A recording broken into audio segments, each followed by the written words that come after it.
Joining me now from OANN headquarters, producer, reporter for the Daily Ledger, Eddie McCoven.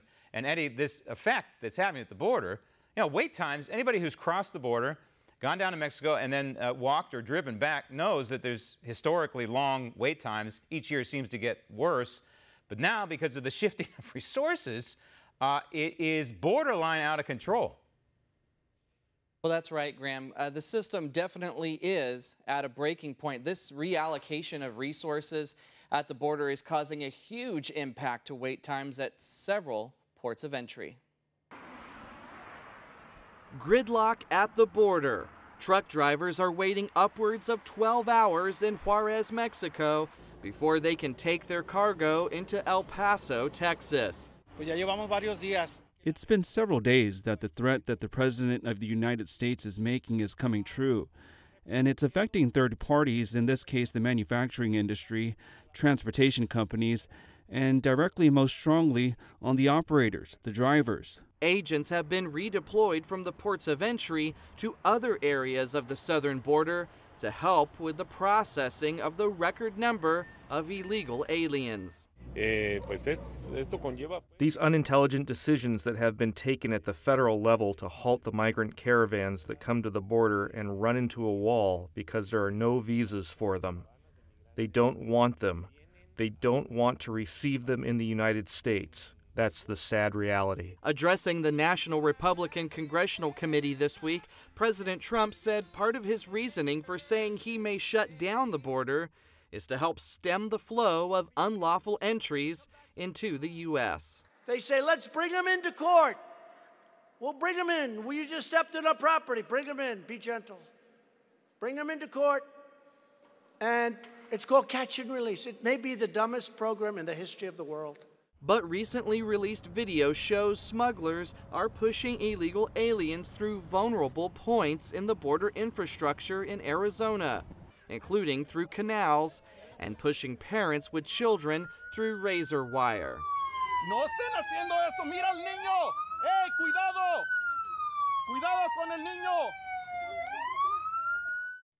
And in the last soundbite that you heard, yelling was a Border Patrol agent. He was telling the immigrants to be careful with the children. That agent also told them, go back, don't do this.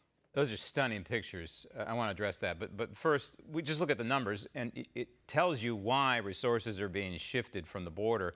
They're apprehending, the Border Patrol is somewhere in the neighborhood of roughly 4,000 people a day.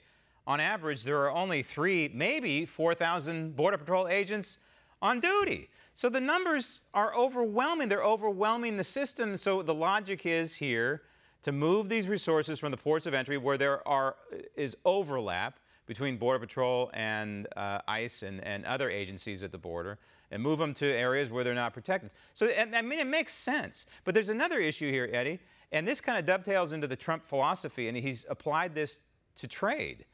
And that is maybe some short-term pain in order for some long-term gain. You heard the president say, hey, Mexico maybe, possibly, could be window dressing, starting to act and starting to keep people from crossing its southern border, and these trucks lining up. Sure, we don't want the avocados to spoil. We don't want the lettuce to spoil. We don't want the cilantro to spoil. But the bottom line is the United States has to do something to send a message to our friends to the south to stop it. Well, you know, the bell peppers and the eggplants and everything else that we all enjoy would spoil too, but you're right. The president has used this before where he's come out swinging when it comes to trade and other aspects that he's been trying to push for reform, and it seems to have worked. He calls for a possible border shutdown. Well, you know, it's again, they're not coming through the ports of entry, they're coming through the unprotected areas of the border. That's where these immigrants are coming through.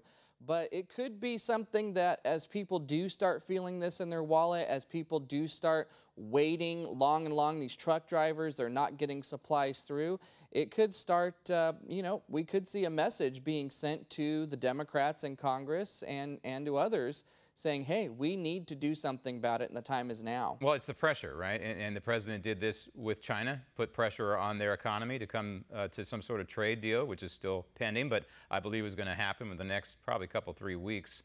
And hopefully someone, somewhere, some people, some entities whether it's Congress or whether it's Mexico and Honduras and El Salvador and Guatemala, maybe they will react to this pressure. Want to see more videos like this? Click on the link below and subscribe to One American News on YouTube, and call your cable provider and kindly demand that One American News is added to your lineup. Call and subscribe today.